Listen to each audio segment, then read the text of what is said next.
NY, the AZ is SVO. Jokes aside, the realest when you hear it coming from the Eric Bernal show is Scottsdale. Very own, get your phone and hear a call, we going up. Welcome to the Eric Bernal show. As always, like, comment, subscribe. Gatsby, everywhere I put my hand, just put a different ethnicity of a woman. Boom, Asian. Boom, black. Boom, try Ecuadorian. Find one if you can. Those are my people. And then if you can, let's throw a little twister in there. Find one that's a cartoon that's hot right here, Gatsby. Some hot cartoon. Got it. As always, our engineer, sound engineer, Gatsby, the artist Gatsby. Can you put your Instagram right here? Absolutely. So that people can follow you. Guys, it's been good over the last 45 days, over 200 subs on YouTube. So we appreciate you. I don't know who's following, but I know it is 87% men. So let's get some women in there. It's getting creepy in the comments. But you see the thumbnail. You see who's in the building. Ladies and gentlemen, Mr. Joey Boy in the building. Joey Boy. Yo. Where can they follow you on Instagram? Right here, Gatsby. Boom. At Who's Joey Boy. Who's Joey Boy? I guess that's why we're here, right? Who is Joey man. Boy? Who is Joey Boy? Joey Boy, if I can call you that. Mr. Boy. Mr. Boy.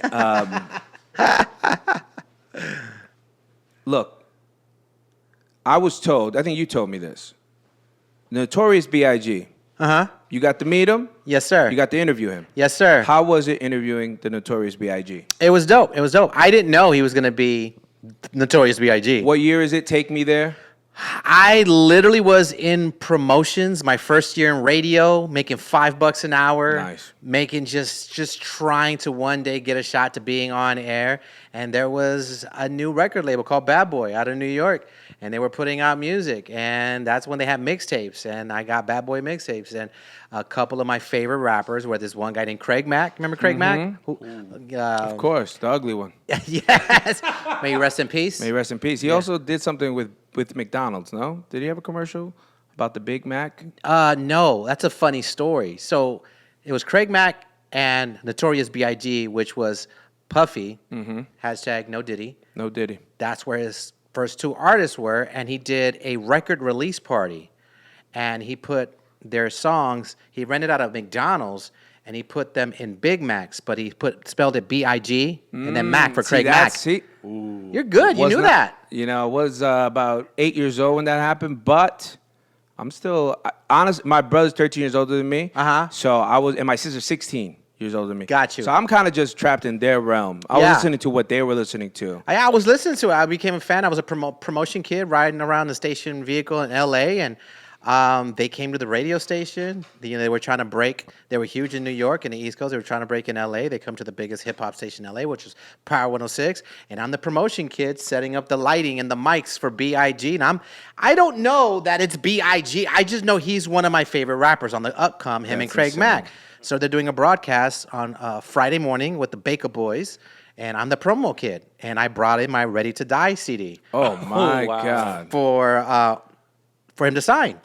And I'm talking to him, cool dude, much love, blah, blah, blah, blah, blah. He was hella cool, the whole squad. And then I think a year and a half later, I get nights at the radio station. And by that point, I had a really great relationship, business-wise, with Puff. Yeah. And he would call into our show. Just put no Diddy where I said that, like a disclaimer on the bottom third. I got a footnote to that with the no Diddy thing. So I had a relationship with Bad Boy, with Puff, and he knew we were supporting from Street Team, and he called to congratulate us on getting the night show. And anytime he went to L.A., he came to the studio. And when he came to the studio, partying, trying to set up his path for his artists to come to L.A., because at that point, the West Coast, East Coast was a real thing. Yeah. People don't understand how real that was. Other people died that are not mentioned. Right. People did die. Like their boys died. And the crossfires. Yes. So we would call Biggie on the air. He's like, you want to call Biggie? He's working on his next album. It's a lot of heavy breathing. Yeah. And he's like, yeah, let's call him. And I remember Puffy being in the studio, like, let's call Biggie. He called the studio. The most sensuous voice, picking up the phone. I think it was called Daddy's House or something like that. And patch Biggie and his Puff. Yo, yo, Puff, I'm here with, we were called the Crazy Kids back in the days at Power 106. We're here with the Crazy Kids in L.A. What's up, Crazy Kids? And he's just talking to us. crazy. And we're just like, Biggie, what's going on? We hear you're working on a new album. He's like, all I got to say, I'm going back to Cali. The song wasn't out yet. Oh, damn. Yo. So we didn't even know he was just giving us the title, but it fit because we're in Cali. He's in Brooklyn, and that's where. And I always remember those things, and we had a great relationship. And then fast forward, I think a month before he was killed, around that time, he was in L.A. and we interviewed him. And then he got killed while he was in L.A. So he signed that album for you? I got that. I got they had the glossies back in the day, the autograph. I got that. He's all in white, which is really looked like he was in heaven. It was weird. We had a great relationship with Biggie, and that sucked. And then he became an icon. He was just my favorite rapper that was on a mixtape. I didn't know he was going to be like Notorious B.I.G. Yeah, he became like, and the thing with music is at the time it was I wouldn't say the best looking people, but much better looking than Notorious B.I.G. Yeah. I'm uglier, blacker than ever. However, I stay Gucci down to the socks. socks. Yeah, look, that I'm telling you, that was in being in New York when that was happening as a kid. The Biggie give me one more chance. Yeah, one more chance. That song was played in almost I feel like every station. Yeah. It was like that big. Well, the thing is like being in LA and in radio, you had to choose a side because like there was no MySpace, there was no Facebook yet. So literally shit would happen and pop off on the streets, and then you hear about it Monday when you got back that Suge Knight was at the clubs in LA slapping people up because they were wearing blue and you weren't wearing red. It was the craziest thing. So I wouldn't go out to any of Suge Knight and Death Row shit because you always heard something popped off. Yeah. And if they found out I'm the radio guy that plays Bad Boy, I was like, there's no fucking way. Next way to get slapped. Yeah. So I grew up in LA and I got threatened by my dad on the daily. If you ever join a gang, I'll beat the shit out of you. Yeah.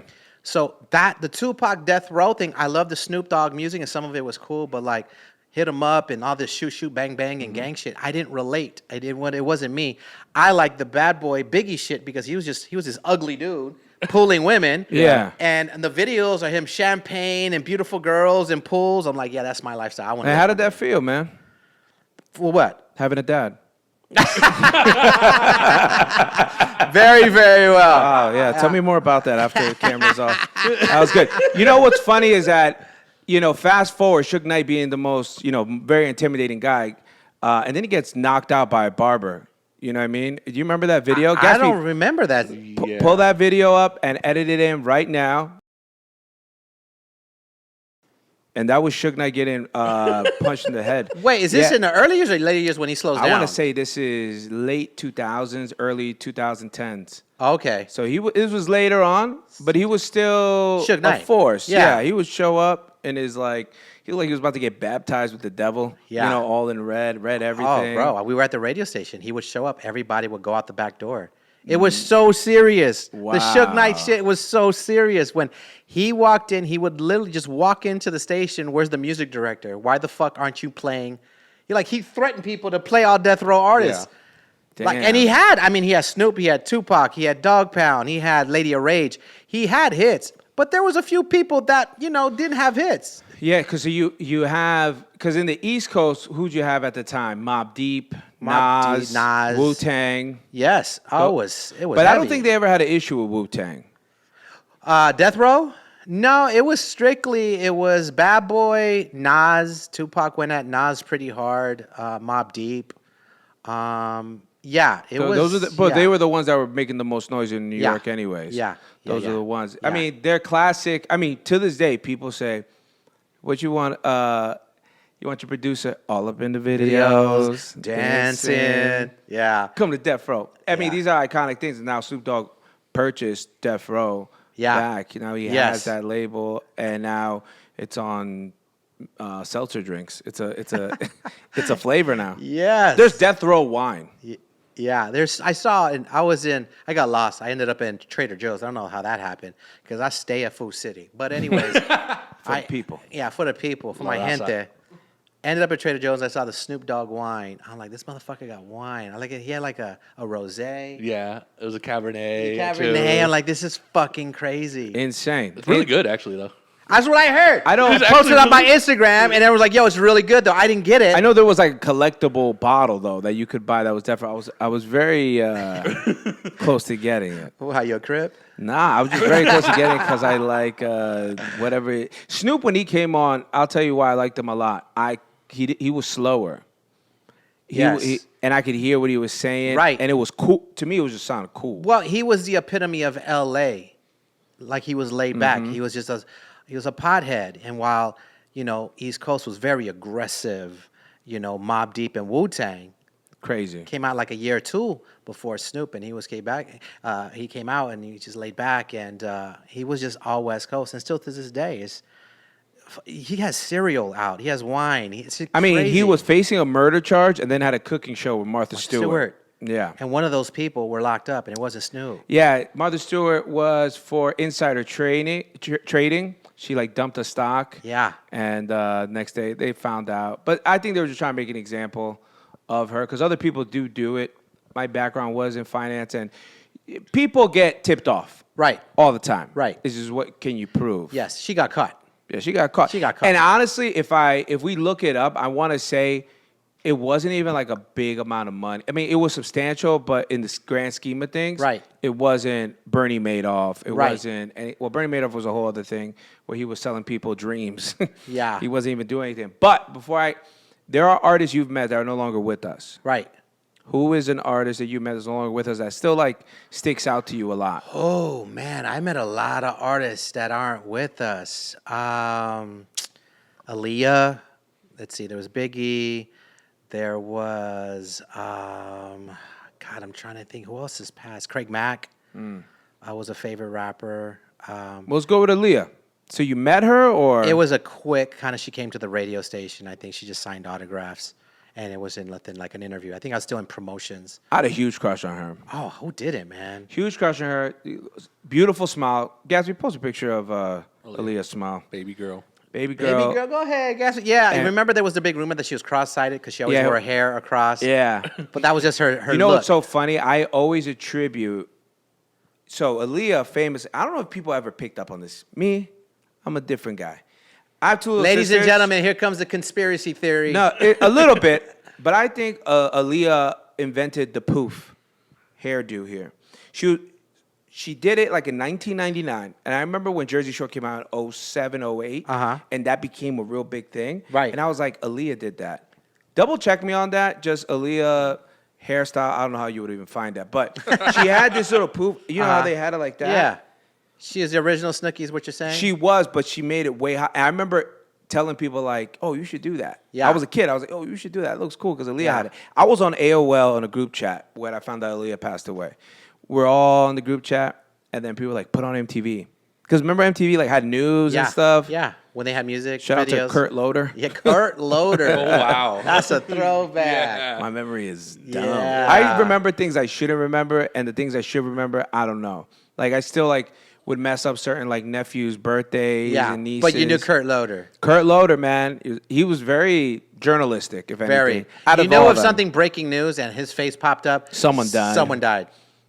Big Pun was a big one for me. That one hurt. Big Pun. Because I'm Puerto Rican, and he was the first Puerto Rican rapper to go platinum. And I interviewed him a phone interview with Big man. Pun. You ever seen Skinny Big Pun? Yes, the early pics, yeah. They say he could dunk a basketball. Yeah, I saw the early pic.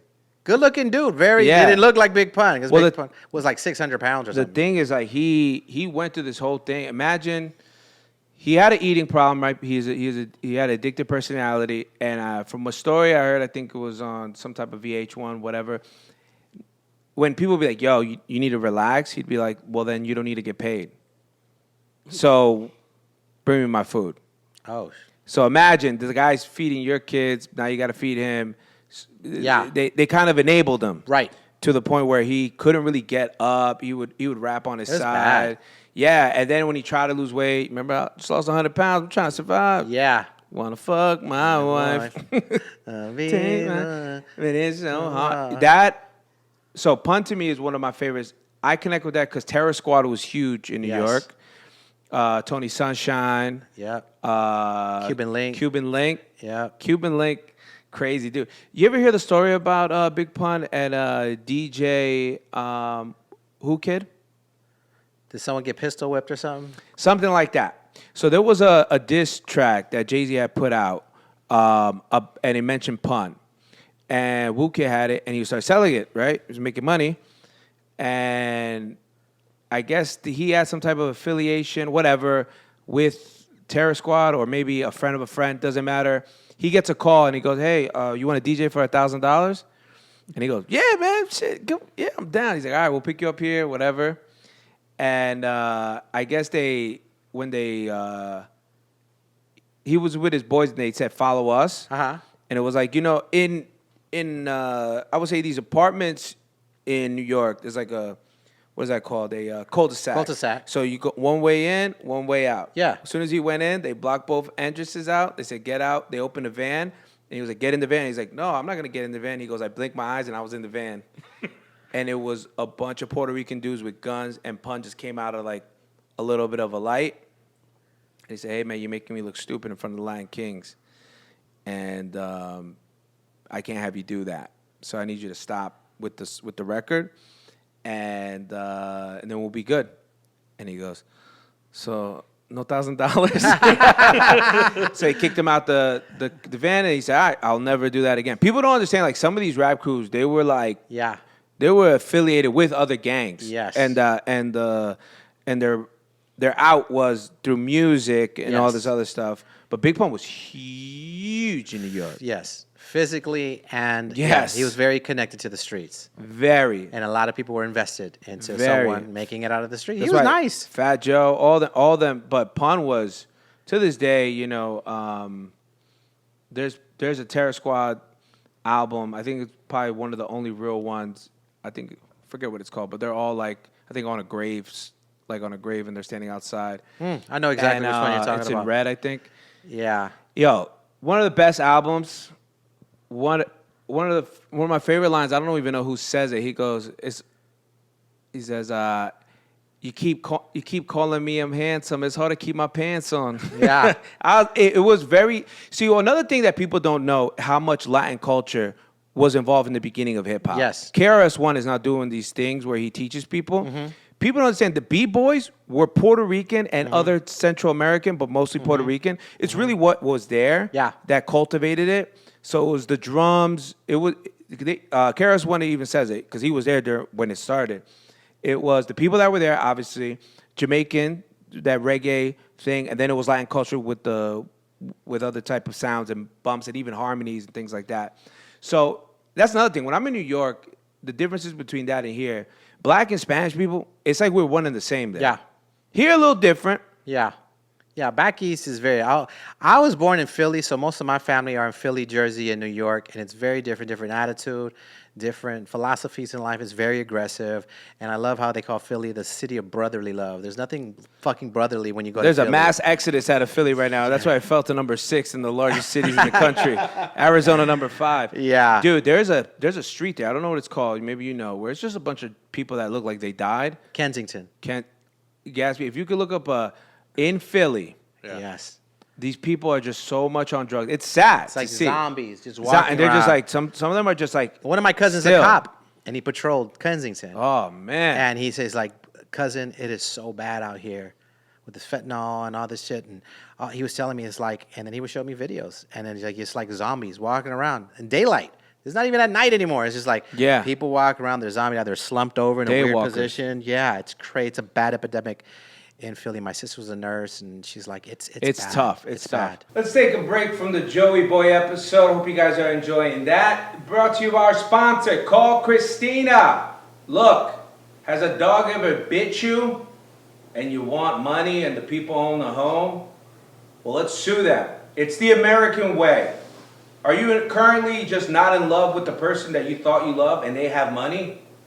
Divorce them. Sue them. Call Christina. Look, we make light of these things in injury and cars, but Christina did hook me up. When I say hook up, she got me the money I deserve. Understand that the cases that they take in, if they do not win, you don't pay anything. You understand me? So that means for them to take your case, they see it being worthy of their time, therefore being able to fight for all the money that you deserve. This is fender benders, divorce, any type of injury. Look, fall somewhere, wherever, by accident. Just kidding. This is a real promo, and we need to shoot this seriously. But call Christina, follow her Instagram, and if not, then click from there. And if you cannot reach Christina directly, please DM or even text message. Yes, she responds to text message. And si hablo español también. This has been a paid advertisement. So question. How'd you get here to Arizona? How did Joey Boy make it from Cali to here? My first divorce. First one. All right. Because we're going to get to the second one at some point. Yeah. Well, yeah. That's always the number one question. My first divorce was I married my high school best friend. We weren't sweethearts. We were best friends. Families got to know each other. We dated I went to community college for a year. It wasn't for me because literally I just wanted to do radio since I was 15. Like, why the fuck am I in marine biology studying the sperm whale? The fuck am I doing? Yeah. So I kept trying to get into radio. We were best friends. We started dating. That became an engagement. That became a marriage. And when I got my job in LA, we were dating, and then we got married. And, you know, just like everything that happens, we kind of just grew apart. And at that point, I was working in Ventura, California, which is north of LA. It's like a beach community. Yeah. And we're getting divorced, but it wasn't like no one cheated on each other. It wasn't bad. We just grew apart. And it was a small beach community. And I would run into her everywhere. I would run into her at the laundromat, at the one mall, at the one bar, everything at the beach. She's and it's just there. like, it was crushing me, bro. Then I Of heard she was course. dating somebody. And I was like, oh, my God. And my phone rang of my boss that was my boss in L.A. Now was running Power 92 in Phoenix. And I basically said, I got to get out of here. I'm heartbroken. I can't keep running into my ex-wife. And we started interviewing with my partner at different radio stations. Sacramento was one. We didn't care for Sac too much. It didn't work out. The Bay we really wanted to, but the money was funny. And then we took a trip to Phoenix. I knew nothing about Phoenix. I'd never been to Phoenix. I was just a typical guy. Stereotypes. It's nothing but cactus and desert. What the fuck is in Phoenix? Came out. They wined and dined us. And me and my partner at the time, Philip, we listened to the radio out here. We had to rent a car, and we were driving for 2-3 days. And to us, be honest, everyone just sounded corny to us. Mm-hmm. We were LA kids, and we had this cockiness to us, like, oh, we'll fucking run the city. We'll fucking run it. And I was like, you know what? I'll sign anything right now. I got to get out, man. My mental's fucked up. I got to get out of that city because I still am in love with my ex-wife, and this is tough. So I basically moved to Phoenix to get away from my ex-wife. Not out of a bad thing, just because I still was in love with her. And she had moved on in life, and it was just hard. And I just that makes you even go back more. Sometimes when you see someone move on, you reach back. You don't even want to. It's just like the image of seeing them. Hey, you're happy now? Yeah, you look good. Fuck. But you happy? But I get it though, because you guys have been together since you guys were kids. I mean, known each other. Then they grew into dating. Yeah. No one's the same person they were at 16. Yeah. No one's the same person from 16 to 21. Yeah. We got married young. We were like 23 or something like that. You know what song always comes to mind? With that whole thing you said, it wasn't even cheating, wasn't even. Usher says a line, the party ain't jumping like it used to. Yeah. Gotta let it burn. Yeah. People overlook that line all the time, but that line to me speaks the most. Analyzing shit, bro. 100. You don't understand. I have a mind of a genius that is Are you stuck. laying down and you're listening to music and you're like, let me pause that, rewind, let me listen to that again. Yeah. Let me listen to it again. Let me analyze Look, this. I once thought that in Destiny's Child, ladies leave your man at home. The club is full of ballers, and I thought they said, and their cock is full grown. Okay, well that was a miss. Okay, yeah. I'm not 100% all the time. Right. I'm not Caitlin Clark behind the three. Yes. But yeah, I'm not. But you were Bronny James on that one. yeah, You I missed the fuck out of I that. was Bronny James with You were 0-15 with 1 foot. No, I do that a lot. Sometimes I'll mishear things because I think I'm always trying to listen, and I'm like, I miss someone's inflection on a word, and I'm like, what did you say? And like, no, we're about to leave at 3. I said, oh, I thought you said you want some G's. I'm like, of what? You broke real quick. Of what? I mean, that's how I ended up in Phoenix, bro. I ended up literally just wanting to get away from my ex-wife in that situation. I'm here, and I hated living here the first 6 months. I hated it. I didn't unpack my boxes in my apartment off 16th Street in Osborne. Big shout out to the Ariosos. There you go. And I would call my mom like a bitch, just like crying. Like Same. I just did the like, same I thing. fucking hate it here. It's hot. People here are corny. I just don't know anybody. I'm at the station early at 7 in the morning. I leave at 10 o'clock at night, just learning how to balance music. And I'm just at the station the whole time. I got nowhere to go. And I go home and I'm by myself. And my partner, that Phil, at least he had family here, so he would hang out with his family. Like, And you're kind of left to your own. my own self, own bro, self. for months. And finally, they had us broadcasting in Scottsdale. It's about back in the days called Cajun House. I don't know what it was, but we started broadcasting there. At least we're broadcasting, meeting some people. We're at a club, broadcasting live. I don't think radio really does that anymore. And I met this one girl, and she's like, "You're the guy I heard on the radio. You're the Puerto Rican one?" It's like, "Yeah." It's like, "Oh, what's up? My name is so-and-so." Like, "Oh, nice to meet you. Get my number." It was a wrap. It's a wrap. It was a wrap. I got that. We started dating, started hooking up. He introduced me to friends. Now I have at least one friend, some girl I hook up with. I met another Very girl. important. And then I just started dating a lot. And the women here are beautiful when I finally got to meet them. Dude, the hottest. hottest. I travel the country, and it is hard to compete. Bro. It's hot here. People care about fitness and surgery. I will say, though, when I first moved here is different. Nowadays, because I'm single again, I miss the early 2000s. I moved here in 2002. same.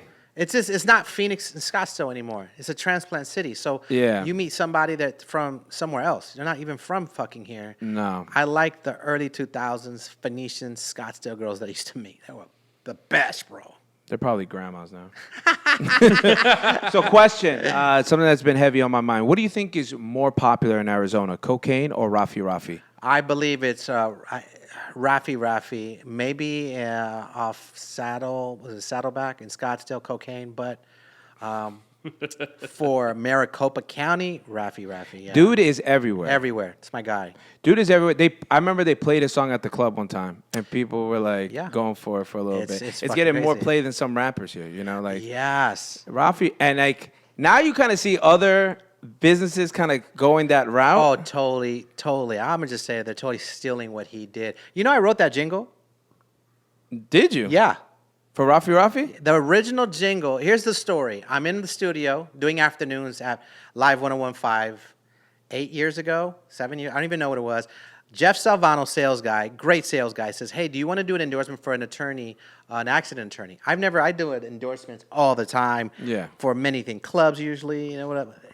And what? Personal injury? Oh, yeah, it's that guy in the billboard. This is when he had like no beard. I like to think that I inspired his beard, by the way. Obviously, the glow up is real with him. And oh yeah, I have seen him. But this is when he had a few billboards out. This is when it's Raphael? This is when he was Brandon Raffi. Brandon Rafi. So I just sat there and like, damn, this is gonna be whack. I didn't even know his first name. Yeah, Right? yeah. Oh. So I'm sitting there like, how do I make this cool? Like, I'm just gonna, hey, this is Joey Boy, and if you ever got in an accident, and it just sounded so whack. I was like, I need a Yeah. beat, a jingle. Maybe I'll write this guy a jingle. Brandon Raffi, that's that Raffi Taffy song. I pulled up the beat, dum. The original one, call Brandon Raffi, hey, and I had the show where people come in that would go, hey, call Brandon Raffi, hey, call Oh, Brandon. damn. That was the original The commercial. origin stories. Yo. That's the original how the Brandon Raffi jingle came. But It's no top dog law. very aggressive. Very aggressive. when Top Dog Law comes on, I'm sorry. I would never do business. That is the most unprofessional shit. It's like your pilot walking in with a backwards hat and like a House cigarette shoes. and just going like, yeah, I'm going to fly this bitch. I'm going to fly this bitch like you've never seen it fly before. But it is catch. I'll tell you this, though. We're talking about it, right? And I think that's the point of these things is to have you talk about it. It does at some point throw business that way. I have to imagine it does. Yeah, no, it was awesome, man. I mean, I played it for them. They loved it. And he took me out to dinner. He's like, we're getting so many new cases because of your jingle. I go, really? He's like, thank you so much. I was like, do you need me to promote it more? He's like, no. I go, what? He's like, I need more employees. we're getting so many cases. We don't have enough employees. We don't have enough paralegals. We don't have enough lawyers. Like what? So he really, really got love from me because it was just a simple, how do I make this cool? And I know how attorneys are. He broke you off a little something. He broke you off a little something. I know how he broke you off a little something. He has floor seats. Yeah. When you guys, here's the thing, there's a misconception. I am not a millionaire. I'm far from a millionaire. So when people see me floor seats at Suns game or behind these were under someone else's name. This is Rafi's seats. Yeah. Rafi takes care of me. He's a good friend. He's a good guy. He's a good family guy. We were supposed to have dinner last Monday, actually, and he wasn't feeling well. And I'm like, yeah, we were scheduled. And I actually hit him up not too long. Like, hey, man, you got any tickets for this WNBA All-Star game, bro? I'd like to go to that. They didn't have tickets. He's out of town. But we became friends. And I hooked him up. He went crazy. The jingle went crazy. Everybody. Yeah, there's offices everywhere. Everywhere. I think he had like a couple of offices when I started working with him. Now he's like 6, 7 locations.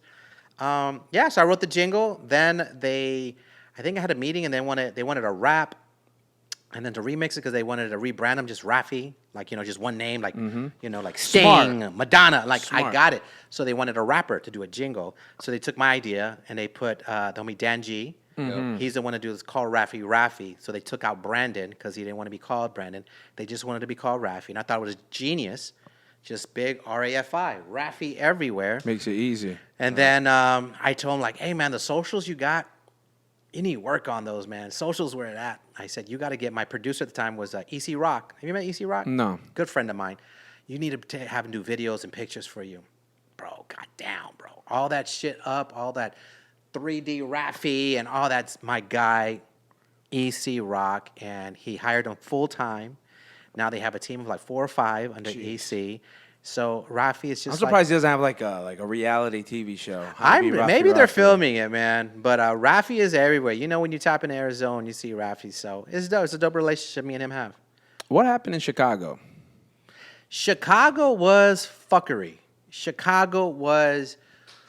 With my last show, we were doing really great. Yeah, it was great. We had an awesome show. We had a dope chemistry. And they're like, how do you explain the chemistry with you 4? And I was like, we are 4 friends that would have never hung out in high school. Mm-hmm. Yeah. There's no way. Yeah. We were just different people. Different walks of life. Different walks of life, different cliques, and you put us in a room, and we had chemistry, and we laughed. I was the Puerto Rican dad. We had the openly gay Indian. You had the Caucasian mom, and that's like real hippie-ish and into alternative, and just rocker chick, fucking awesome voice. One of my favorite voices in radio was Gina. And then you had this Spitfire Latina, Carla, who they used to call Joey Jr. because she was just as like a young me, crazy as me, ASU grad, smart as hell, just funny as fuck, would crack me up. And we just would have never hung out in high school. Breakfast Club type thing. Exactly. Yeah. We're the Breakfast Club. So it hit. And I handpicked each of them. I knew what I was doing. I remember you said you only had space for 2 others, right? And then you got... Backstory. So I found a niche when we did a cattle call. And we got a lot of videos submitted. A lot of comedians submitted wanted to be my co-host. And I was there with my current ex-wife. And I was like, can you help me look through videos? It's a true story. I opened up my laptop.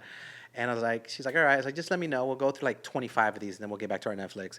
And the first one we go on, the video, and we're drinking wine. She opened up some wine, and there's Anish with a bottle of wine. Like, he almost knew. And he was just like, he had this glass of wine, and he was, hi, my name is Anish. And she's, within 7 seconds, she's like, I love him. And I was like, I think we got some. I copied the link, sent it to my boss. And my co-host at the time, Lady La, I was like, I think we got something here. So interviewed him. He worked out, hired him. Now we needed a girl eventually. And when La left the show, and we interviewed all these girls, and I really like Gina, and I really like Carla. And they's like, you got to make a decision. And I was like, fuck, do I get the turn-up young Latina, or do I get the mom, white girl? Hipster. Just cool. They were both cool. I couldn't decide. And then Sunday night, I called Anish. I think I know who I want to pick. He's like, which one? Everyone's dying to know. I go, both of them. He's like, bitch, I love that idea. Now I had to go Monday in. My PD walks me in. He's like, all right, everyone's waiting. Who did you choose? I go, both of them. He's like, yo, you can't do that. I'm like, you're asking me what's it going to take to be number one out here? How do you beat the other stations? Yep. This is it. I got diversity. I'm like, they're total opposite. He's like, I'm not going to say it's a bad idea, but we're going to have to crunch numbers. I was like, you asked me to pick. You work out the fucking numbers. Yeah, this is not my of money. course. Y'all figure it out. They came back to me. It's like, you can have both girls and Anisha and yourself if you don't have a producer. You'll have to produce your own show, which, doing your podcast, you need somebody editing and all that shit. I'm like, it's tough. fuck. Now they put it back on me. I'm like, bet. Give me 1 year. I'm like, we're going to kill it in a year. After a year, you got to give me a producer. We killed it. They gave us EC Rock. And I brought in my buddy. He's been my friend a long time. And then we had a show. We had a crazy show. We just had a blast. We killed it. So corporate called us from East Coast saying, we want to take your show. You're killing it in Phoenix. We want to put you in a bigger market. Now, mind you, I'm thinking they're going to say L.A. I'm from L.A. They're going to put us in L.A. Makes sense. Relocate us to L.A. He says Chicago. Chicago was not on the bingo card. Like, what? Yeah. At this time, I'm separated with my ex, have divorce paperwork, and she comes over 2 weeks before I got this call, said, I don't want to get divorced. I think maybe we need to go to therapy and save our marriage. I'm like, what? We've been separated 2 years. I don't get it. She says, well, I feel like, would you want to date again and just try it out? Then I get the call from Chicago. She's like, maybe this is what we need. Let's get the fuck out of here. Let's just be me and you. Made sense in my mind. Just focus on my wife and our kids. Sure. And then the show, they flew us out. They took us to a Suites Chicago Bulls game, a nice steakhouse. Of course. Took us to the station. Station's pristine, beautiful, high rise. You could see the lake. Like, it's Chicago, bro. Thought I was in a fucking episode of The Bear or some shit. Like, this is crazy. That's the river they turn green. Food is great, atmosphere. And they said, you're going to do this, you're going to do that, you're going to make all this money, blah, blah, blah. Was not the case. They moved the whole family. We moved all our families out there, and there was just a difference of opinion with management and myself particular, because to me, I'm not going to stay shut. Like, this is not what you promised me. Yeah, exactly. It's like, all right, well, we're going to have your show here, and we're going to broadcast it into Phoenix. First of all, they would say that I would have to be not on Phoenix anymore. You're going to go to Chicago, and Phoenix said that they would run another show. We're going to bring in someone. I was like, I'm not moving to Chicago and not doing Phoenix. They're like, well, Because that's your base. That's everything. it's everything. My thing is, like, I need a fallback, and we're killing it in Phoenix. Why would you? Well, you're not going to be local. I'm like, it's going to work. And then I just told them, I'm not moving to Chicago if you take away Phoenix. So now the ball was in my court, and they're like, all right, we'll give it a year. I'm like, all right, our ratings go up in Phoenix while we're in Chicago. Because we're never in Phoenix saying we're in Chicago. We're not like, hey, we went to a Bulls game. We were just funny. We were just ourselves. We just gave you Like evergreen episodes. Yes, we talked about arguing, Current events. slice life, current events. And we killed it in Phoenix. In Chicago, it's just, I didn't get along with management. They didn't get along with me. It's like, everything you guys promised is not what's happening. Then it got to a point where they wanted their own individual show for Chicago. Hey, all that staycation shit you guys do, and prank calls, and cruise on film, all that shit that's number one in Phoenix, we don't want you to do that no more. What? Do that for Phoenix. We want a live show in Chicago. And that pissed me off, because to me, business-wise, you're getting 2 for 1. Now I'm producing 2 shows for the price of 1, and it's mad expensive to live out there. And my marriage was falling apart. That wasn't working. We just didn't like each other. We loved each other, didn't like each other. So I have a fucked up home life. I'm not getting along with the management because what they promised us is not happening. And the show, and I start telling the show, I was like, I think I'm finna to try to get us back to Phoenix. This is not it. I've been in radio a long time. I knew it wasn't it. And they didn't want to come back. They loved it. They love Phoenix. Some of them, a couple of them were born and bred here. But I got it. This is something new. This is Chicago. Yeah, they're young. They're They want young. to try it. Yeah. I got it. But I knew it wasn't a good business move for me particular. And my mental was fucked up because I was going through a divorce. The show and me just didn't agree on certain things. And the management definitely didn't agree with them. I wasn't making the money that I made in Phoenix. So I lost a lot of money going over there. I lost my Earnhardt money. I lost all this stuff that was local. And it came to a point, I think I was there like a year and a half. And they're like, Joey, this isn't working out. You either got to do it our way or this is not going to work. And I was like, I don't see this isn't working. I'm very unhappy. And they're like, well, if it doesn't work out here, I'll let you know. Phoenix would love you back. I stood up. Thank you for the opportunity. I'm out. Yeah. Gotta go. I moved back a week later. Gotta eject. Now, coming back, new team. Yes.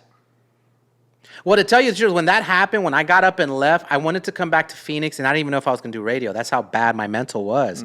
And, some of the members I had talked to, I was like, would you ever come back to Phoenix? And they were 10 toes down. They were staying in Chicago. So there was like a misconception. I just dipped. Like you left them or something. Yeah, I right? left, and I'm just like, no, they swore up and down they're not coming back to Phoenix. So I'm like, hey, God bless. I get it, man. You're excited. This is a new move for you. Chicago is a great city. To me, it was more of a business decision, and my mental was more important to me than a market size number 3 in the world. I didn't care. It didn't do nothing for me. My money was funny, and I'm just like, I'm going back. And going back, I'm going to go through a divorce. It was my son's senior year in high school. He didn't move with us.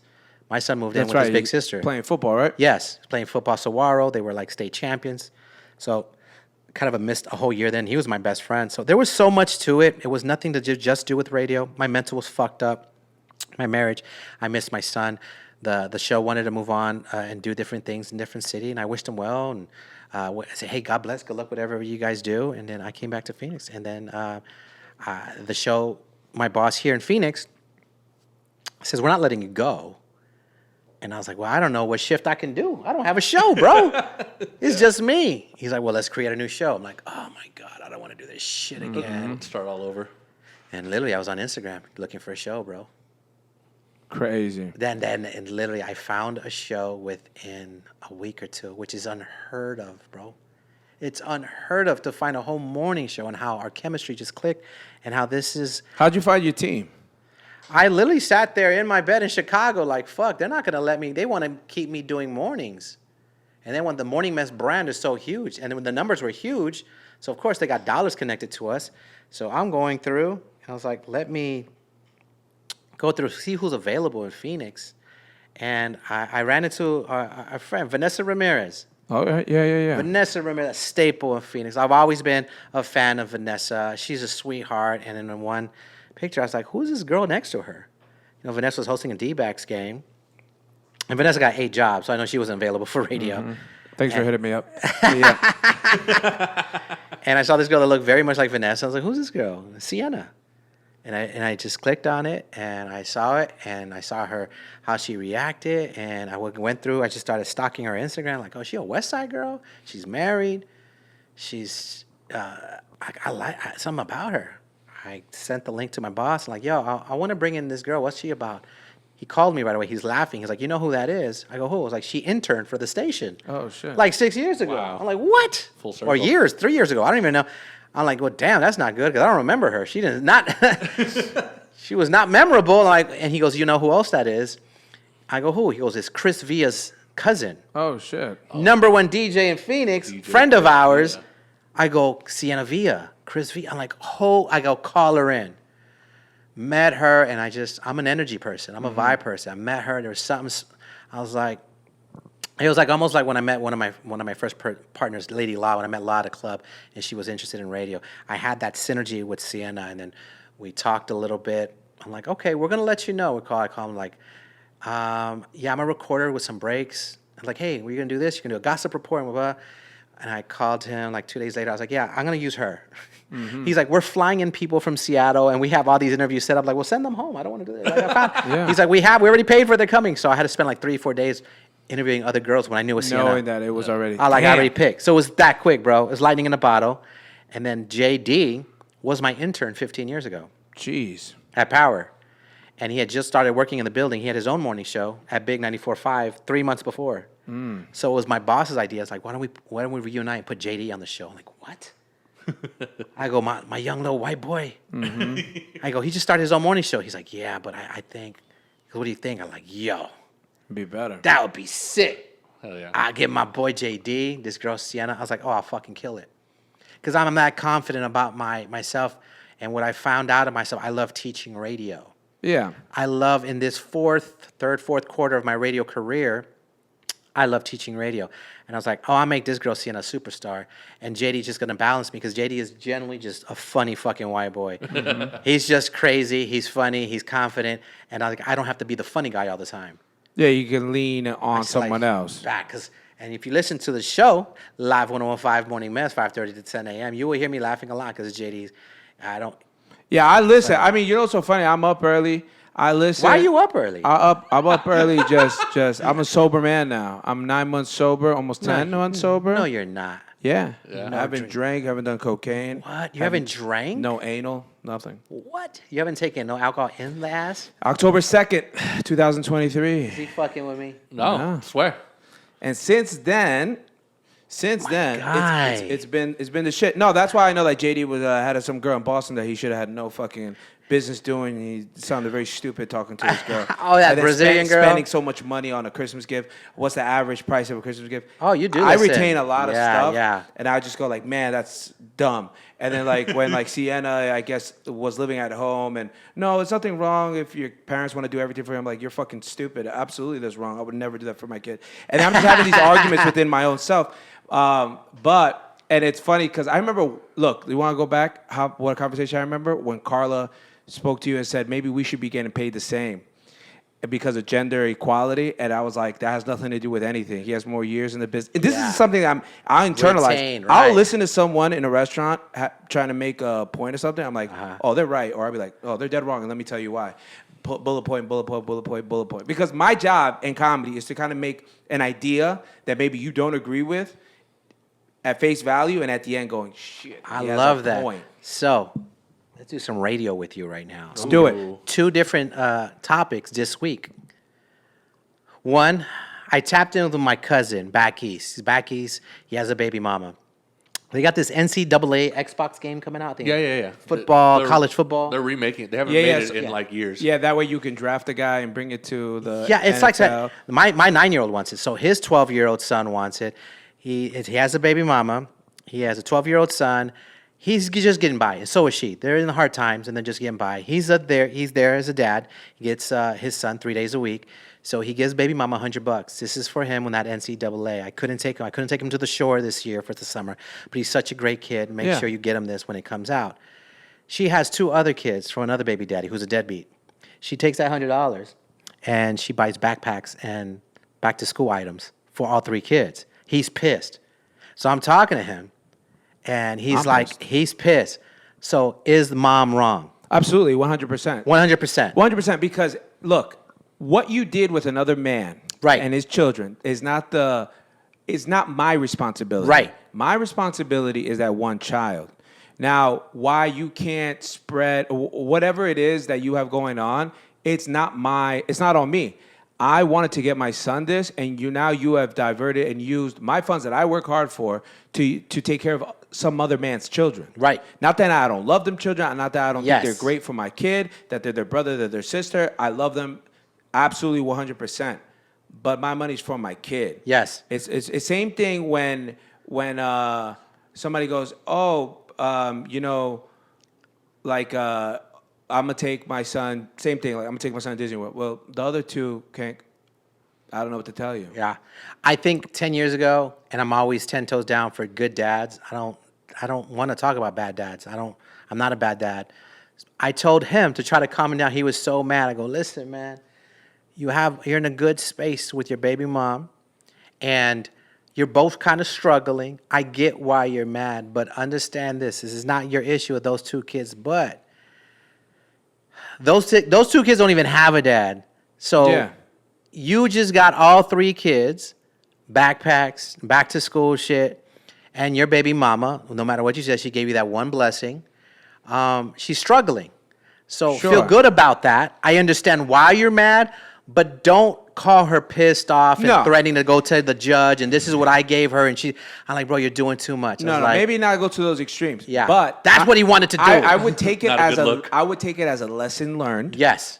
And I will go and buy the thing myself. Yes. And that's it. That's what I thought while talking to the show, because JD and Sienna agreed with you. They're like, no, she is wrong for that. I was like, as I get older, I evaluate shit, and it just be like, But you feel bad. I feel bad for him, and he's my cousin, so I should stand for. But I wanna tell him, like, look, this is not the worst thing. You should feel good that you provided all 3 kids. Those poor 2 kids have a deadbeat dad, and you provided that. Now, hopefully, the baby mama is like, hey, Jason got you the Isis backpack, so the next time you see him, Yeah, I say want the thank you. credit. You got to get the credit. Yeah. I want the credit. You got to get the credit. Santa didn't buy you that. Or mom, and this is from a listener said this. This is not me.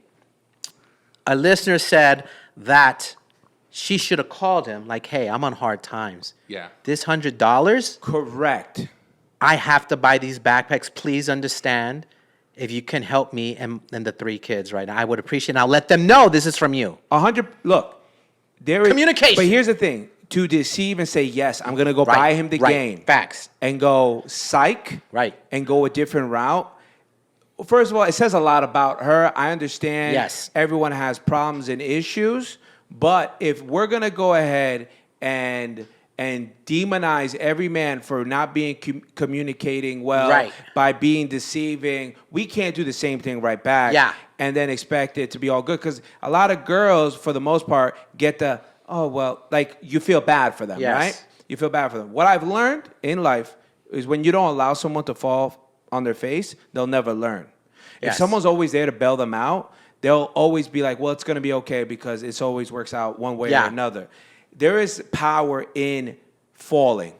Oh, definitely. There's a power in it. But, yeah, I mean, look, I wouldn't go to the judge about it. I would take it as, let me get mad, let me punch the air a little Yes, bit. and get over it. And Get then over it. let's I told him, like, look, going it's forward. not like she went to go buy crab legs and Hennessy with your $100. Yeah, no, that would have been different. That would have been different, right? Which I'm sure Then you could kinda- most do. What's the second one? The second one was, when do you break up with your ex's friends? When do I break up with my ex's friend? So this is like an ex I've been with for a long time. A long time, and her friends become your friends. I don't invite them anywhere. I would ask if they don't invite me anywhere. It's just And I think we had an option. Was it now, later, or never? Do you break up with them right away? Later? I chose team later if it gets awkward. yeah, later. Or never. No, So- those are my friends now too. So just because we didn't work out doesn't mean I can't hang out with, my boy Eric. So I'll tell you this: I've become friends with guys. My female friends dated a guy, and we've become friends. And she's kind of gone to her own thing. Yeah. And we've maintained our friendship. Like one of the first guys I ever met her. His name is TJ. He works for, I think, American Airlines. TJ. Shout out to TJ and American Airlines. What happened to that tire at the airport that blew up? Yeah, TJ. But then again, that was a relationship that was 6 months, so maybe not the best example. Look, I have a big issue with people breaking up that don't have kids, and the girl is still hitting up the guy's parents. They still hang out with each other. That's different than the friends. The friends, I could almost go like, all right, be cordial, say hello, Yeah. see each other. We're all in the same Hang age out, though. bracket. Yeah, hang out. Let me give you the circumstance. Go, please. Our producer, Jules, her ex called Sienna's husband to hang out at D-backs game. So And so he met. her ex-boyfriend met Sienna's husband through her. Jules and Sienna were friends before they worked together in radio. And they also worked together in D-backs. So they're good friends. So Sienna was working the game because Sienna does in-game hosting at D-backs. She's like, hey, girl, are you working tonight? She's like, no. Okay, just to let you know, your ex called my husband to come to the game. So just to let you know. She's like, oh, really? That is weird. That's weird. That's weird. I wouldn't do it. So her husband should have said, nah, bro, I don't. Would he have lied and said, no, I got plans? Or does he be straight up like, man, you know what? Our ladies work together. Yeah, It's going to be I awkward. would. Look, he's married to Sienna. Yes. So it's different. Yes. I have no problem being stern So with your team someone. now. Get rid of that friendship now. Immediately, man. Right, okay. What are we bringing other than arguments with, because let's say, by hanging out with someone, you're going to now encourage the relationship to be deeper and stronger, and to the point where these people may be around each other where that may not be ideal. Your wife may be happy, like, hey, well, now I can't invite Jules because you just invited him. Yeah. Now I can't invite him. You don't want because all that invited extra Jules. shit. Honestly, it is simple. You don't need a lot of people to hang out with. Right. There are other people. Do you have a lot of friends or you know a lot of people? I know a lot of people. Same. I know a lot of people. But that's why it's absolutely okay. Like with me, bro, the goal, the dream, 3 or 4 guy friends, my girl. Facts. My girl. Are you in a and that's it. relationship? Yep. Nice. Man, you sober And in she a believes relationship. the rule of law. God over Jesus, Jesus over man, man over woman, women over children. Hallelujah, amen. Where'd you meet her? We used to date before, and then I was on drugs and alcohol, and I was being a bad person. Yes. And she told me, "Fuck you, bitch," and leave. And then I got sober, and after like a month, I was like, "Please come back to me." And she was like, "I don't believe you. You're a lying piece of shit." And then at my 90 days, I think she was like, "All right, Let me see a so picture you're of her." serious. So you're serious about her." Dating is tough out here, bro. Yeah, it is. I hate Here's it. the thing: she's not big on the internet. She's not. I hate it. And that's even when we bro. dated. You know what? The one thing is trying to date is girls are used to guys lying Well, to tell them. our story. So I am very. You could just hold on. Hold on. Oh, she's beautiful. Oh yeah. You're on the same age? 37. She's 29. I can't have no old bitch. Yeah. She's a little young. Okay. Nah, I need a woman. Are you that- doing the Leo DiCaprio when she gets a certain age, you get rid of Well, her? here's the thing about Leonardo DiCaprio. He's not stupid. He's smart. When women get older, He a weirdo. I feel like there's going to be some shit with Leo DiCaprio. They're always he dates at- 19-year-olds. They're The guy's always of 50. age. I mean, 19-year-old is weird. That's weird. to me. But here's the thing about those. So in high school, did girls date guys that were older when you were in high school? If you were cool enough to do like a varsity, you're a freshman. No. then yeah. I mean, like, I had 17-year-old girls that were in my grade that were dating 21-year-olds, right? In college, the girls were always dating guys that already finished college. Right. They're attracted to older men. Right. Because men peak much later in Absolutely. life I than agree women. with that. But if your thing is just a young bitch, then there's a problem. Yeah, well, Leo DiCaprio, he's like 50 and the girl's 19. That to me, that's well, too much. That's I would crazy. think even worse than that. If we can go ahead and check Al Pacino and his new baby. Yeah, that's like 50 years. Yeah, it's like apart. a 50-year difference. But here's the Yeah, thing. that's weird. So my argument to that, to a woman who go, he's gonna look. My argument to all this is the argument. It's always that women are smarter than men. They know what they're Absolutely. doing. Blah blah blah. You don't believe that? When a man talks to a younger woman, they go, no, she's gonna get manipulated. Now, is she smarter or is she not smarter then? Because then you can't play both sides. Mm-hmm. If a woman's 25 years old, she knows what she's doing. And most of the time, they're doing it for a reason. Women love status. They don't really care about looks as much as men do. We fall in love, right? That whole Yes, thing. I agree with that. Right? So, and it's always, because I know girls at 19, 20, 21-year-old that were dating 30-year-old guys, 35-year-old guys. And once they become the 30, 35, 40-year-old woman, then they become bitter. Then they're hating on the young chick. And they're making it that it's creepy and disgusting. But they did the same thing. Yeah. They did the same thing. Yeah. So what is different other than us being older? I think women, in general, they only see it a certain way after they get a certain age. Because you'll hear the young girls going, Yeah. "Shut up, you old bitch," Yeah. right? Yes. You old bitch. Yeah, you. They almost like you're. It's you're gonna on the- be you one You're day. on the decline. Yeah. But they're going like, no, you're stupid, you're dumb. So it's either that they're smarter than men or they're not. Because the whole thing that I don't agree with is that they're being manipulated by the men. No, look, strippers, the whole deal in Scottsdale that were running up, they were drugging guys and running up their credit cards and all the strip clubs in Scottsdale. Women who constantly rob men at their mansions here in Scottsdale. There's a whole burglary thing that was happening in Scottsdale that we covered. Jesus. Yeah. hell, you When gotta was it stay the happening? fuck When out was, of Scottsdale, how about this? man. When was it happening? During dinner time. Because what would happen? How is a man that lives in a very luxury, why is he leaving his house? Because he's on a date. He's on somewhere. Who's alerting that they're gone? The chick. To the other dude that she really Yeah. wants to. Because a girl will go with a rich guy to Tulum to only give him a hand job, but will do anal with the bar back. Because it's not, it's true. I'm in the wrong profession. You know what I mean? But that only serves a certain time. That's why the things with OnlyFans and all these things will come back and hurt everyone. All right, what's your tip for me then? I'm single, obviously. Here's the great thing about you. What? You're approaching your peak. If anything, you haven't reached it yet.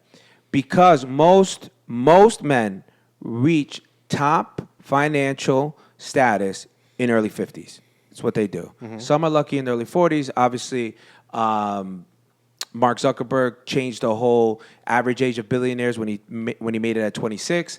And I think him at 26 flipped the average to 55, I think. It was like 60-something at the time. You're at a place where I think your value is way higher than what it was when you were 21, 25, and 30. But because of finances? Simply? No, because of stability, because of the knowledge you've gained. Right. And also, what you've done in your past doesn't matter so much to a woman. It's your future that matters. to a man, what matters to a woman is her past. Yeah. For whatever, and this isn't because of whatever. This is just the way we work. It's the way that men are built.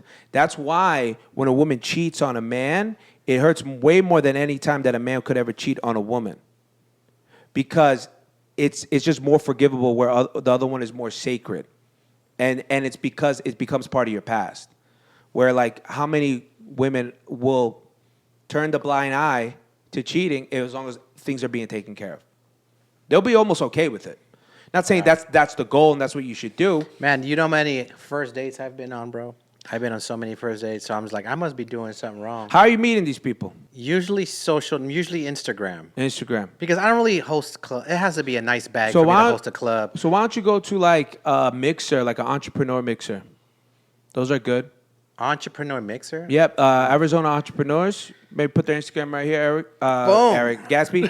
It's I just think talk it's- to yourself. I think it's AZ Entrepreneurs or Eric Entrepreneurs. AZ Entrepreneur or Arizona Entrepreneurs is headed by my boy. He does these mixers. Really? That's how I got. You got someone for me? I feel like you know. I know people- plenty. I know plenty. You got someone you think fits But here's my the thing: needs. you gotta kind of lay down what you want, not in a fucking Andrew Tate I type want of way. I want but- like a homie lover friend. Yes. So you have to find. Here's the thing: you'll have to go younger for that. Yes, I'm You'll have fine to go with that. younger. Because what happens in age, women still feel like they still have the value that they had at 22, which whatever. But a lot of it is delusional, to be honest with you, and that's why it's already. What is it, Gatsby? Is it 50% of women over the age of 30 will be single with no type of comparable mate? Wait, how early? How young? In the you next saying? 5 years. No, how young you saying of the girl? I can't. I think I would it say has to be 30. 30s, yeah, 30s. I would say yeah. 30s. I would say 30s only because, look, women can match much younger than men can match at a younger with an older woman. Yeah. Because even when women are doing well in life, they want a man who does better than them. Beyonce could have married whoever she wanted. She just happened to be, who's the biggest? Jay-Z. Mm-hmm. There is something about it. Angel, is that her name? Angel Reese? Yeah. Angel Reese just put on Instagram. They go, you make money. She's got endorsements. Would you ever fly out a dude? She goes, absolutely not. Because they still want to be the woman. Yeah. They still want to be that person. There's nothing wrong with a woman living in her femininity, but you have to be able to create that. My girl, not for nothing, I lead the relationship. She enjoys that though. She enjoys it, Yeah. but I give her the space to enjoy, to be led. Right. You know what I mean? Obviously, I had to change a lot of things in what I was doing. Like cocaine. Like cocaine. Yes. Look, here's the thing about cocaine. People tell me, what's the worst thing about it? Nothing. It was so much fun. I don't know what to tell you. It was great. It was great. It was great what I did. I've never done cocaine in my life. Like Yeah, it's like an Adderall, but just... I've never done Adderall either. Yeah, I mean, it's some It's type- an upper. Like a stimulant, yeah. Yeah. It's like a 5-hour energy. How much money do you through think the you nose. saved in 8-9 months of not doing cocaine? Thousands, probably. Like But here's the thing. Also, I had a lot of jokes on cocaine. So I had cartel people, shout out to y'all, that would come and just drop off blow for me. That was another thing. I was getting fatter. I was getting more out of shape. I was getting drugs.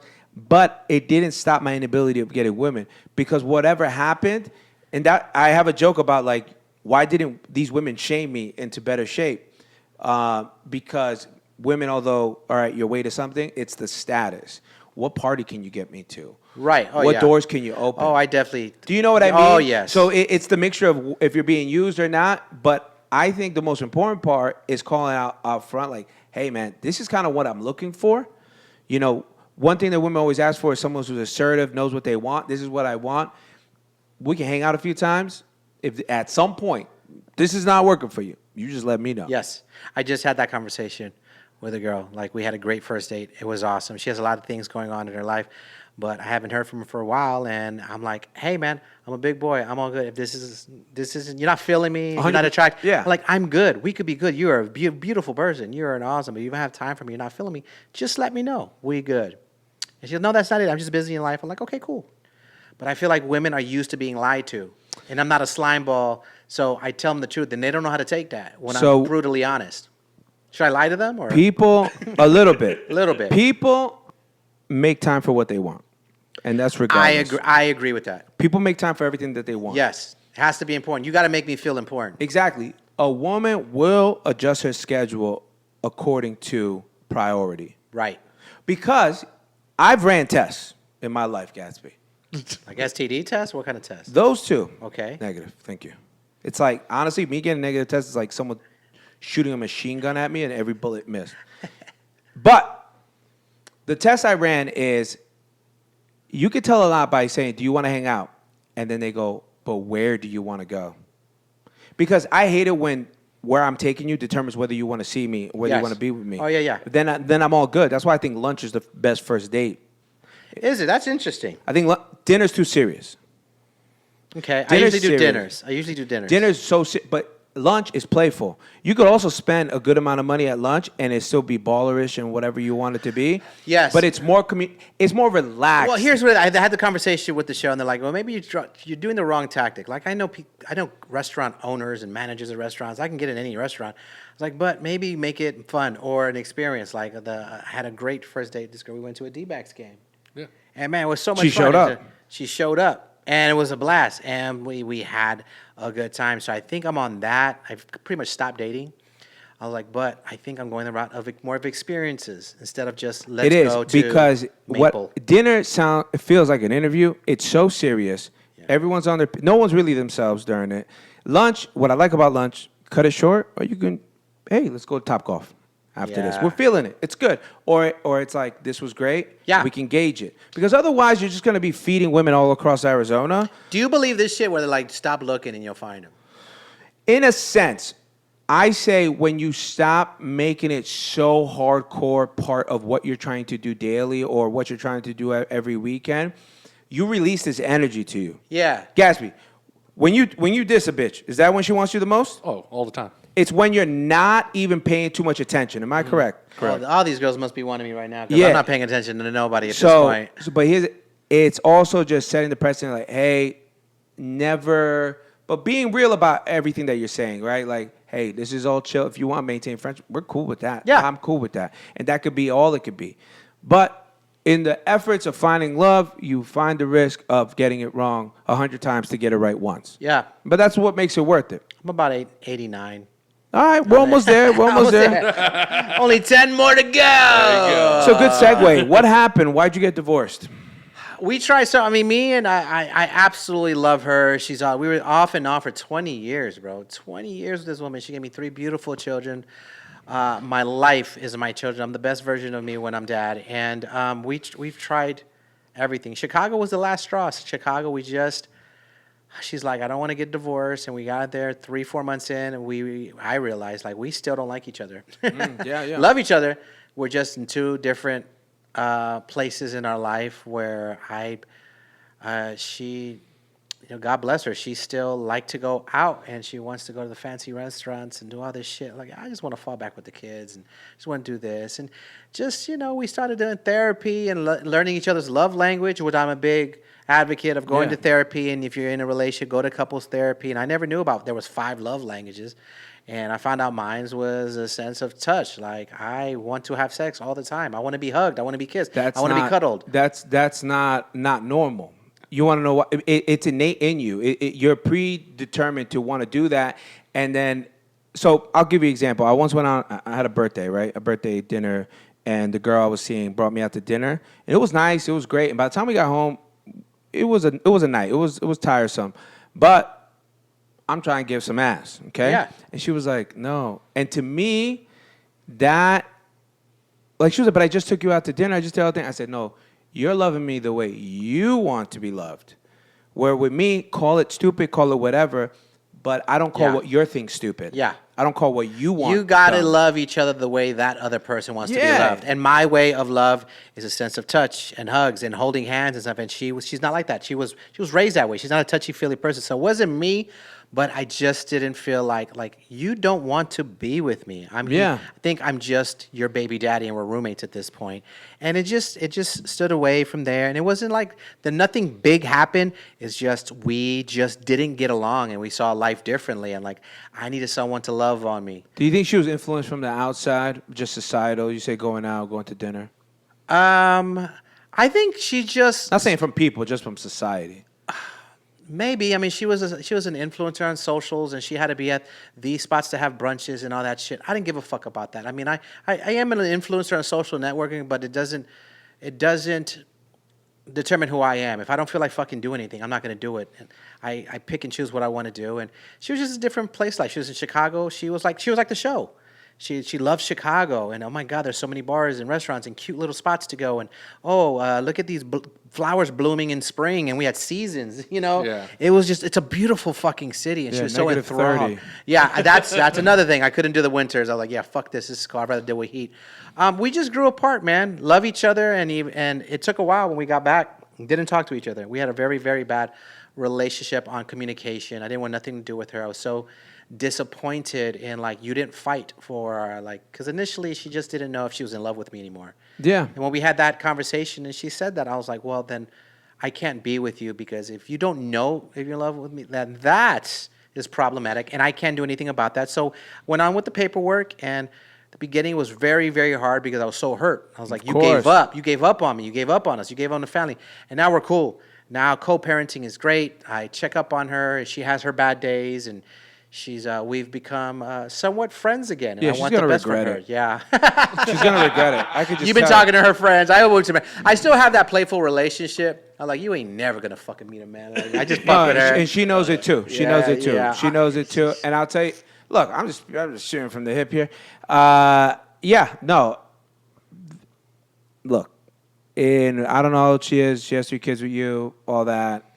There is only so much a man that's not going to have your status is going to be able to deal with that type of situation. It's a tough situation to be in. It's tough. It's tough to find someone. And people have some type of misconception and this false reality, a lot of maybe young people, but mostly women, that they have all these options. And it's not real options, right? It's like when people go on OnlyFans, these podcasts of OnlyFans girls, goes, plenty of men want to date me. They have no problem with my lifestyle. And the next question is, do you think men lie to have sex? Of course they do. Yeah. And sometimes it takes a while before you realize, like, am I just being used? This is all I'm good for? And that's something that sometimes people learn too late. Yeah. But I was going to say something. You said about... Damn it, I was gonna say something. So everything ended like whatever. That's what I was gonna say. Because while you were talking, like, my mom was talking in the back of my head right here. My mom said, always understand that it is never your responsibility to talk someone into thinking that you're a good idea. Right. That's strong. Yeah. It is never your responsibility. It is not. There are certain things you don't ask for. Right. You can't ask to be loved. You can't ask why they don't love you. Just understand that whatever is being said typically in that moment is for your feelings. So everything's because people still do love you. But never go by what they say, go by what they do, because what they do is what they meant to say. Yeah. Love that. So Did Big Pun say that? I don't know. I think my mom and Big Pun were hanging out in fucking the South Side Bronx. Your mom is Cuban Link? Yeah, my mom is a shit. My mom used to work at the Diamond District. Let's see. Maybe we'll finish with some fun ones here. Did you know Joey Boy is also a name of a Thai rapper? Yes. Who is considered the godfather of Thai rap? Yes. So if you Google Joey Boy, it means this fucking guy. This some guy from Thai. He's like the biggest. Yo, he's like the rapper. godfather of Thai rap. Thai rap. I was like, I looked this information up. I was like, what the hell? Gaffney, do you have any questions? I know some people called in. I sent some to you. Oh, yeah, you sent them to me. Let me see Oh, here. yeah, that fucking guy. I got to meet him someday. Yeah, the Joey Boy. Do the Spider-Man picture. Shouts to Joey Boy, Somebody Thai said, rapper. what was your first car? What year was it? My first car was a Volkswagen Scirocco. It worked never. It worked never. A Scirocco. It's just a bad made car from Volkswagen. It looked like the Sheen version of a fucking Knight Rider. It was just a bad fucking car.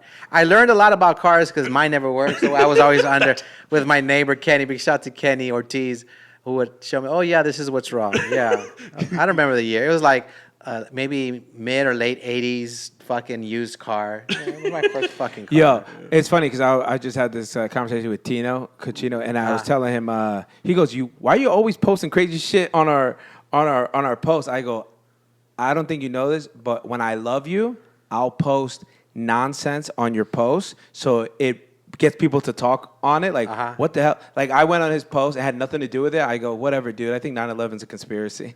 You know, like, I'll just go like that. Those planes were AI. And then shit. So people will be like, what? Or I'll just go against whatever anybody's going. So I know I posted on one. I posted on yours, a couple people that I like to write nonsense on. So if you ever catch that, sometimes I'm like, yo, I think you're a bad mother. I don't know who I'm going to say it to one day. I'm going to say it to probably a father. But I always post those things to help out. To me, I'm like, I'm helping your algorithm out so someone can argue with me. Because I'm built in a way where I have a video. Start doing that shit on mine. Yeah, I'll do it. I have a video, which is the most viewed I ever had, is what? Where we at, Gatsby? Almost 27 million? I think so. What the hell? It's on a podcast in Austin. The guy goes, did you know the highest rate of domestic violence is within lesbian couples? And I said, I didn't know that, but it makes you wonder who's the real problem. And then he goes... And then we both look at each other and we say, women. And then he goes, did you know that the lowest rate, well, he said, funny enough, the lowest rate of domestic violence is between a gay couple, gay men. And I go, that's the gayest shit I ever heard. And that was the clip. The women, fuck you, you deserve to die, blah, blah, blah. Shit. You don't know shit, da, da, da, da. And I just commented to each one. I put, please don't hit me, please don't hit me, please don't hit me. I know how you women get. And what happened was, because it went so viral, I had to actually look up information. The article was written by the community. It was researched by the community, headed by lesbians, because it was to bring awareness to the group, right? You know. And the thing is that when someone who's not part of the group says it, although it's the same thing, it's demonized, right? Right. It's always say like, oh yeah, NBA players should be paid more than WNBA players. What? Which I mean, come on, the WNBA doesn't make money, but now maybe it does. And I'm a big Caitlin Clark fan. I'm a big just her. She kind of looks like the guy who shot Trump. But what are you talking about? Caitlin Clark. Cut it out. Oh fuck! I can't get that out of my mind. One's got a good shot. Clip it. And this is what I mean when things go through my head.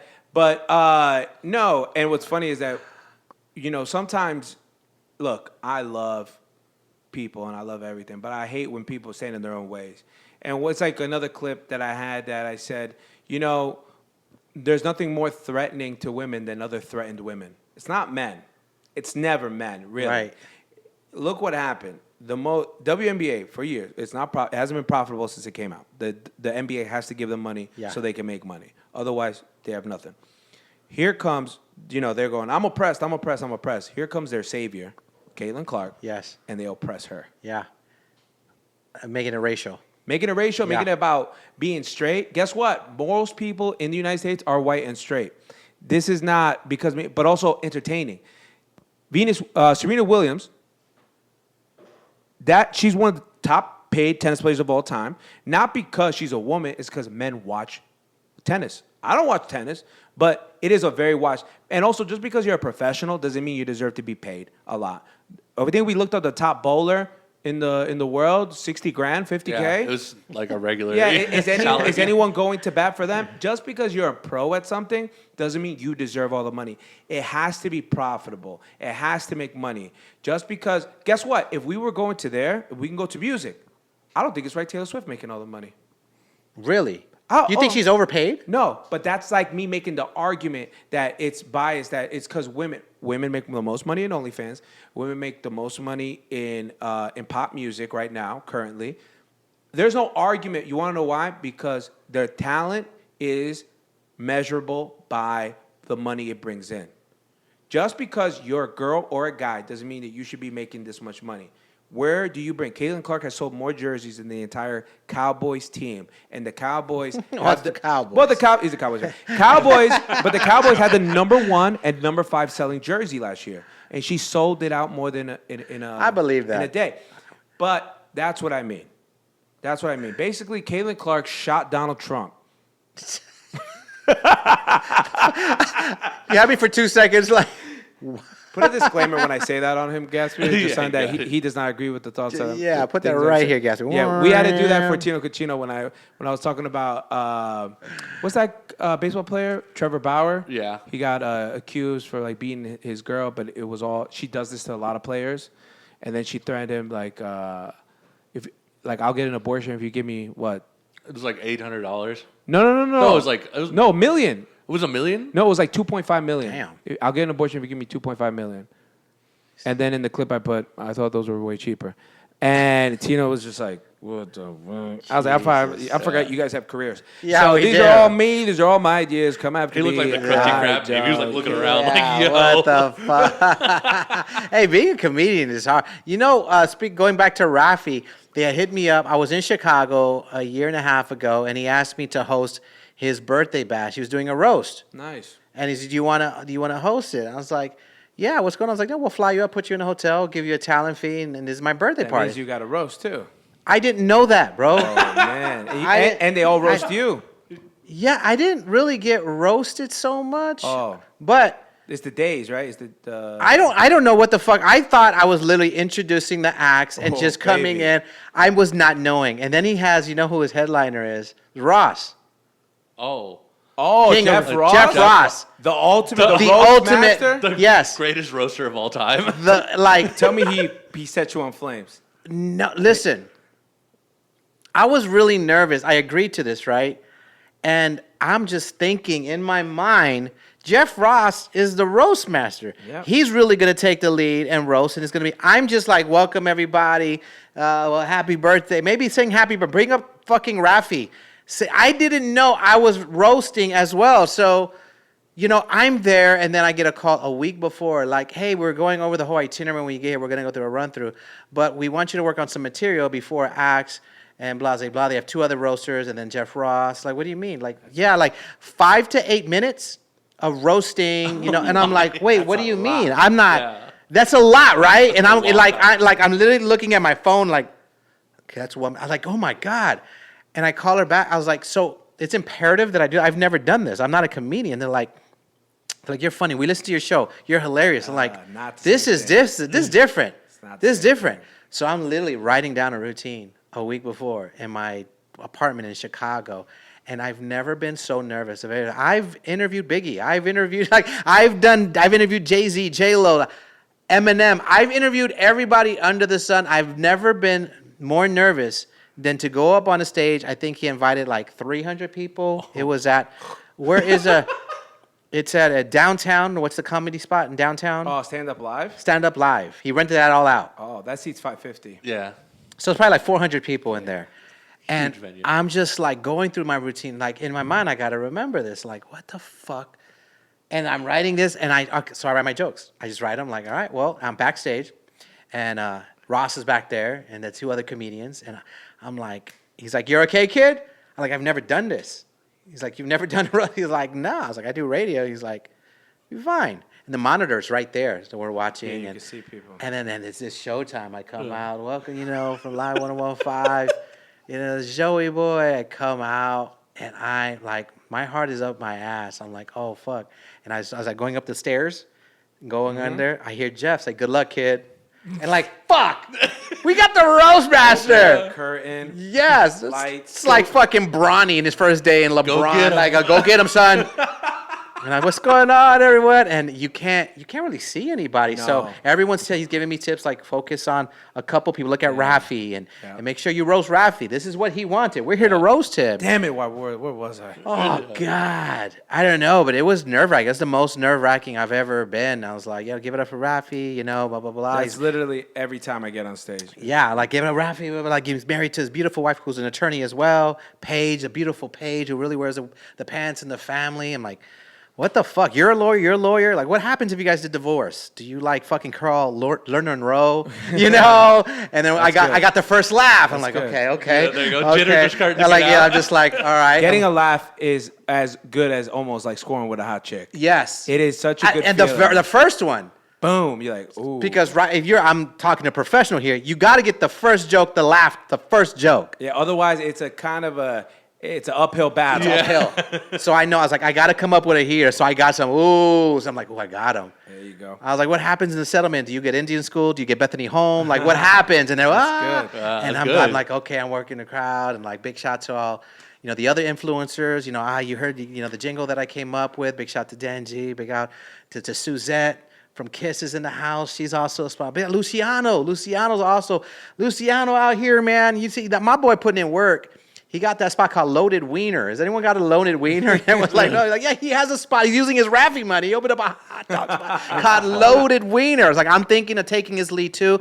Put my Raffi money, open up. Raffi, do you want to invest? I'm thinking of like a vegan spot called Toss My Salad. It's like a salad spot. Got another laugh. Good. So I'm just kind of rolling with it. What a high that is, Eric. It is wild. It is such a high. I get it. It's crazy. I get why you do it. I did radio with Michael Yo in Houston. I did mornings. He did nights. We became fast friends. Now he's a comedian. I get the high, and everyone afterwards, bro, they were like, giving me a pound. I had a good set. I went down the stairs. Jeff Ross, he's like, good job, kid. Good shit. I'm like, oh, what? Jeff Ross, good job. Exactly. And then I got it. I understand why you do it, but never in 30 years of radio, I've never been so nervous in my life of hosting anything. Dude, we just got done with a weekend with Cam Patterson from Kill Tony, and I mean, we had 4 sold-out shows, and I was going up first, doing 20 to 25 minutes. Jesus. And I'm going up when people are still ordering their drinks, maybe they got their food, they're eating, and the first 2 shows killed, murdered, right? But I was nervous right before each one of them. Second night, right? Trump gets shot in the ear. And then we're going up like, we're going to have to talk about this. So I have to put this in. It never goes away. And the nervousness never goes away. But I'll tell you, when you get up there and you've already worked the stuff that works, and you got to crash and burn every now and then to remind yourself that happens. Yeah. But then at a certain point, you have to just be like, doesn't even matter about you guys right now. Yeah. This is me. Some people will laugh. It'll turn from groans to go, oh, he doesn't care. And I go, yeah, I don't care. What are you going to do? So I remember when you came to Chicago. I came to come see you in Chicago. Yeah, at the Laugh Factory. Yeah, you killed the Laugh Factory. That was fun. I'm better now. Yeah? Mm-hmm. Yeah, I went out with Carla and her boyfriend, That's Keys, right, and we the came to little go guy. see you rock. Little guy. guy. He's a short king. little chiquito. Big shout out to Keys. And then Carla was doing comedy for a little second. Carla's good. I haven't seen her. I want her to come out here and do a set. Carla's good, man. She's so good at radio, man. She just got it. When I first worked with Carla, and then when she's very brave. So when she's doing, she said she's gonna do the comedy. She was doing like the schools or the improv classes. They have like really good ones there in Chicago. For years and years, people tell me take improv classes, do comedy. I'm like, man, that seems like, I don't know, man. That seems like nerve wracking. I just get anxiety thinking about it, but I'm happy I got to do it one time, and that was fun, man. I can see why you guys do it. The adrenaline rush is crazy for the laugh. There's nothing like it. There's nothing like crushing, and people didn't come to see you. Yes. That's the whole other But high. when Jeff Ross gave my flowers, and then just like Raffi was just like, looked at me like, yo, you killed that. That was good stuff. Like, man, thank you. I was out of my comfort zone. So I respect people that are getting into comedy and do it. Like, It's tough. I tell people, do it, and do you hate people that? It's like here in Arizona. We hate people coming here from California. It's becoming overcrowded. Do you hate all these people becoming comedians? You're like, oh No. fuck, bro, you're gonna take my gigs. No. I think when you're worried about the other person, you're worried about the wrong person. Right. All you got to do is worry about yourself. Right. And I've had this conversation with Gatsby over and over again. Look, comedians don't buy tickets. Yeah. So I'm not too worried about what they're doing, whatever. If anything, I see the ones that are working hard. Yeah. And I'm bigging up at them. I've That's grown dope. this pod to the point of this podcast at some point is just to be a voice in Arizona, Right. to people who aren't who like different things. I mean, I've had a girl with almost 1 million followers on OnlyFans, a hedge fund guy, front door at a nightclub in Scottsdale, futuristic, and other radio personality. You, DJ Jay Valentino from LA, Yeah, Concrete he's on funny. the pod. Concrete is hilarious. Concrete bro. on the pod, and hearing about how he bombed like pretty early, really hard, and he was like embarrassed over it. But you all go through it. The point is to get all these people And then also I have returning guests. Like there's people who helped me out in the beginning that shit. We had no one listening. So I go, well, I'm working it up to now we're getting, whatever. Yeah. We've had in combined views with our clips. Just on YouTube, it was over 100K. That's awesome, bro. Last month. Congratulations. Like 110,000. That's awesome. Yeah. So the point is this is not only Arizona people, it's not only LA people, but this is based from Arizona and made for everything. I mean, I had Mike Cannon, who's the co-host of the Chrissy Chaos podcast with Chris DiStefano in New York. And I have a lot of people that are coming up, like your name it was a name that we were looking to get a big time. Met each other, 5 years ago now? 2019, I think it was, 2020? Yeah. Like right before the pandemic. The pandemic. Yeah, that shit was crazy. Scamdemic. I think the past few weeks we've been talking about that, like with the show. I was like, yo, that's crazy how we went through that shit. We're gonna be in history books. Like we went through the whole thing where we just locked up in a fucking crib for a fucking year. I was like, yo, that was crazy. We were watching Tory Lanez pour milk on girls. Look where that got him. Well, we like to end it with one thing. Is there a conspiracy theory that you think, hey, it needs more digging around in? Well, the conspiracy theories about coming out with this Trump shit are crazy. People think that he set it up, and we're only a few days, so I haven't dug deep, but my shit is flooded with people sending me links of like the people that saw the guy climb up, and they kind of let him.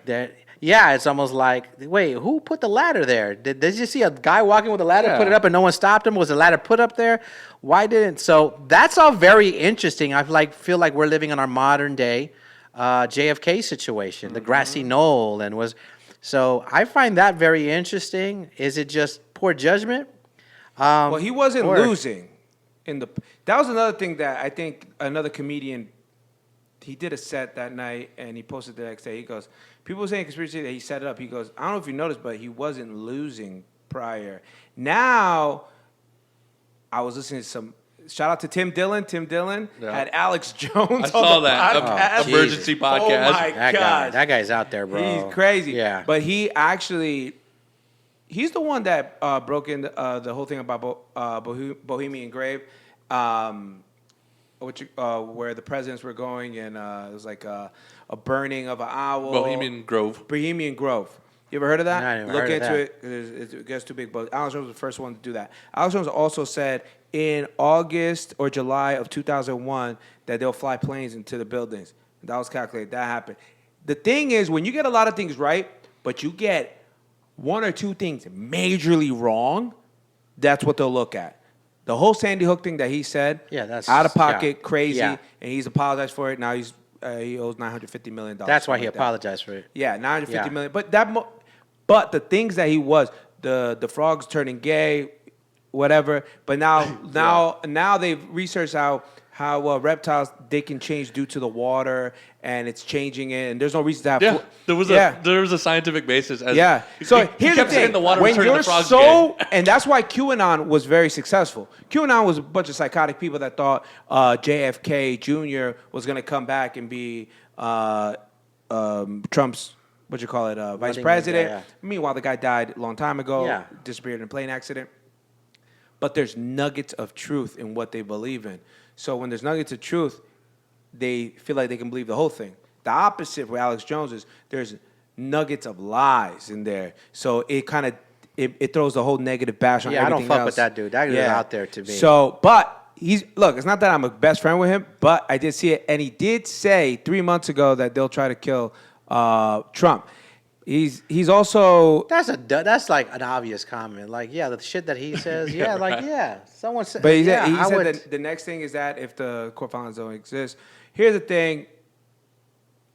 RFK, they now just gave him Secret Service protection. Yeah, and it's funny why they didn't do it. There's a lot of things. Yeah, I read a lot. That's a great conspiracy theory. He should always. With it's almost in his dad, his uncle. It's in his blood to die. Yeah, it's like it's like, you know what? It is kind of weird, and then now they all of a sudden, because he's been petitioning it to be granted, but that is a good conspiracy theory. If you guys want to look up conspiracy theories, definitely look up. I always say Matthew Santoro top 10 conspiracy theories that ended up being true. Look up that video. It's a great video. He has like 3 volumes of that. And he does more like fun videos, but that's actually a really good video because the term conspiracy theory actually happened after the JFK assassination. That term came up after that because then all of a sudden, and the guy who released the video of JFK Jr. was a comedian. He had this footage and he released it on the Geraldo Rivera show. Why I know all this stuff? I don't know. You talking about the Zapruder film? Yes, that was released by comedian. Wow. Yeah, we could look that up. But guys, Joey Boy has to go. He has to be with some other women or not. Or not. He is a man of high value, and it's about time you fucking act like it. As always, shout out to Gatsby the artist. Yo. One more time for Joey Boy. You. Name's Eric Bernal. As always, as we always end this podcast, go fuck yourself. All right. The AZ is SVO. Jokes aside, the realest when you hear it coming from the Eric Bernal show. It's Scottsdale. Very own. Get your phone and hear a call. We going up. Now let them know. SVO. Sleepy Hollow.